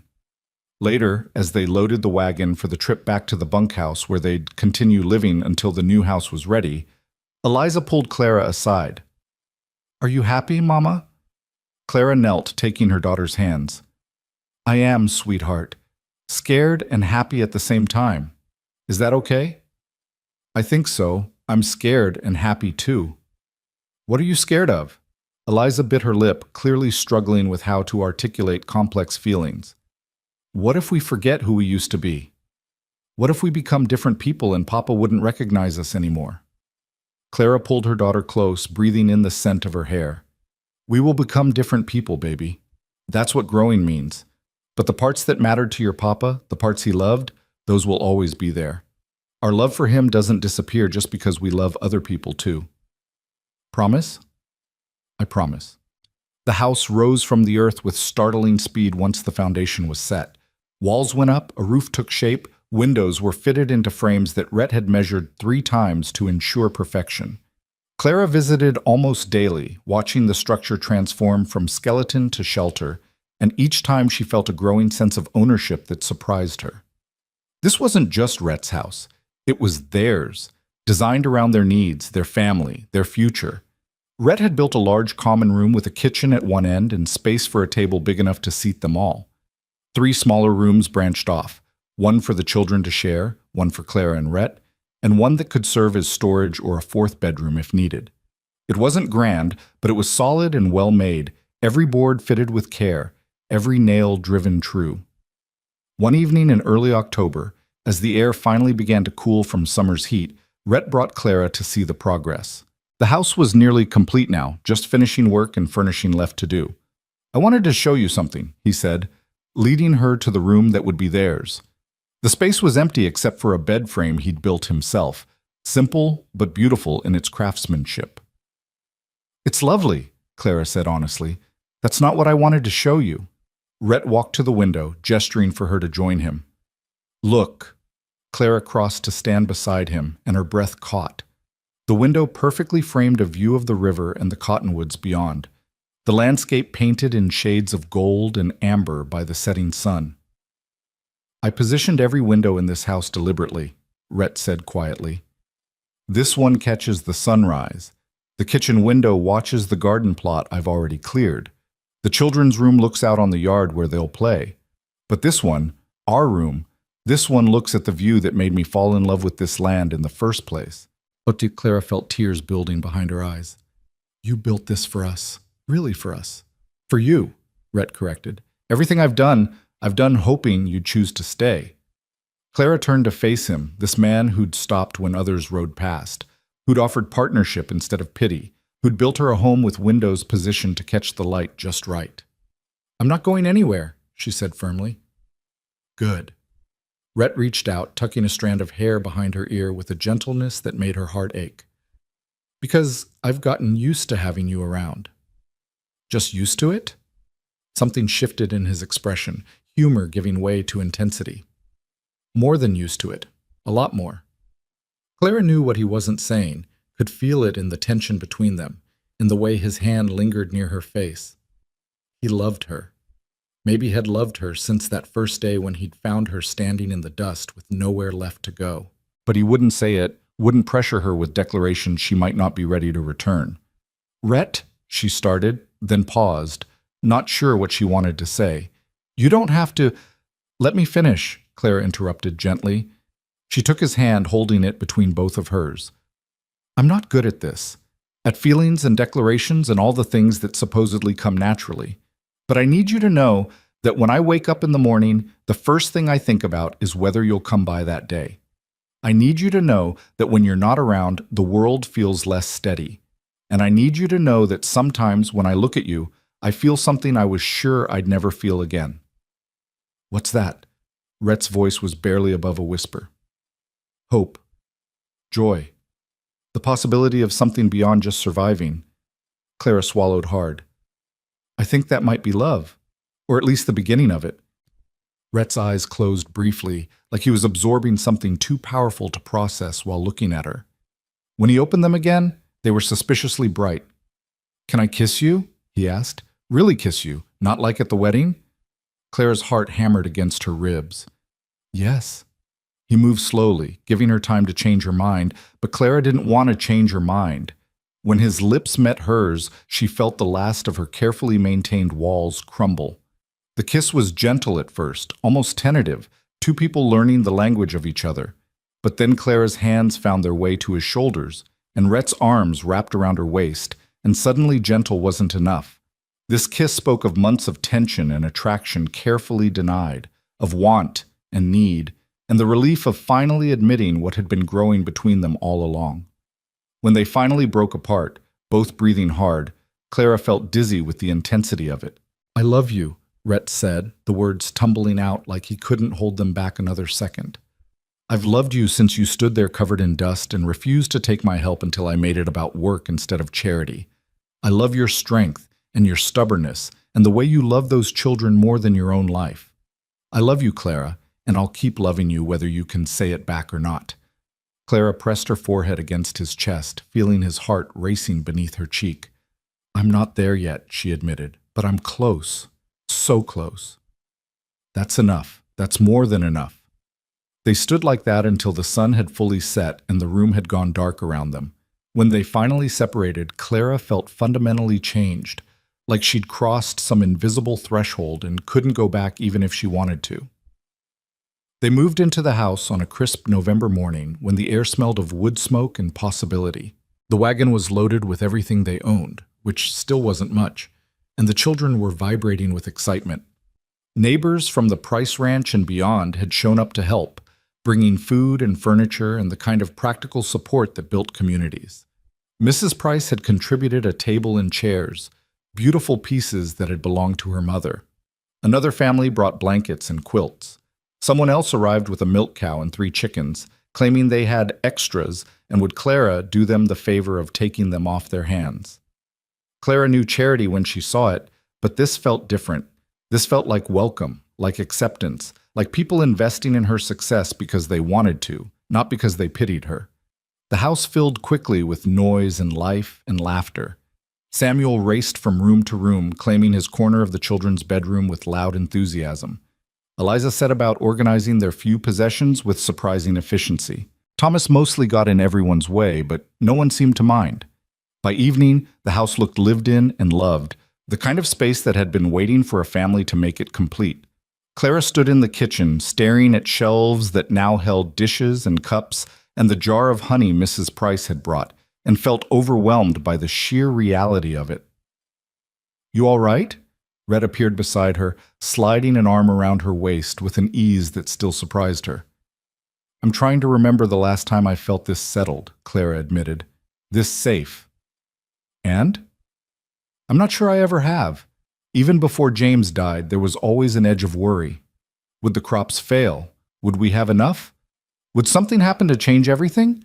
She leaned into Rhett's solid warmth. "But this feels different, solid." "We built it solid," Rhett agreed. "Together." That night, after the children were asleep and the last visitors had departed, Clara and Rhett sat on their porch, and watched the moon rise over the river. The silence between them was comfortable, the kind that came from 2 people who didn't need to fill every moment with words. "Remember what you told me that first day?" Clara asked eventually. "Which part? You said I'd carry your burden too."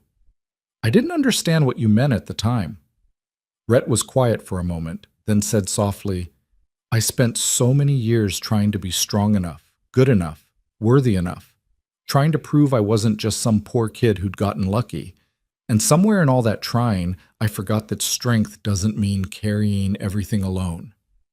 And now I know that the strongest thing I've ever done is admit I needed someone beside me." Clara reached for his hand, lacing their fingers together. "I'm glad you stopped that day. Glad you didn't ride past." "Me too. Best decision I ever made." The seasons turned and the land around their home transformed with them. Winter came mild, bringing frost but no devastating storms. Clara planted winter vegetables and learned the rhythm of her new kitchen, the way light moved through the rooms at different times of day, the sounds the house made as it settled into itself. The children thrived in ways that still amazed her. Samuel finally got his riding lessons, spending hours with Rhett, learning to handle horses with the kind of patient attention that made Clara's heart swell. Eliza discovered a talent for drawing, covering pieces of scrap paper with increasingly sophisticated sketches of the landscape around them. Even Thomas grew bolder, toddling around their property with the confidence of a child who'd never known real hunger or fear. And slowly, carefully, Clara and Rhett built their marriage into something real. The physical side came gradually, Clara's comfort growing in increments until one night in January she reached for him first, and they learned the language of each other in the darkness of their bedroom with the river singing outside. It wasn't like it had been with James. This was different, more equal, more intense, more rooted in mutual desire than comfortable routine. Clara found herself wanting in ways she'd forgotten were possible, and Rhett met her desire with a reverence that made her feel precious and powerful in equal measure. By spring, the house felt like it had always been there, like they'd always been a family. Clara's garden exploded with growth as the weather warmed, providing vegetables enough to trade with neighbors and still have plenty for their own table.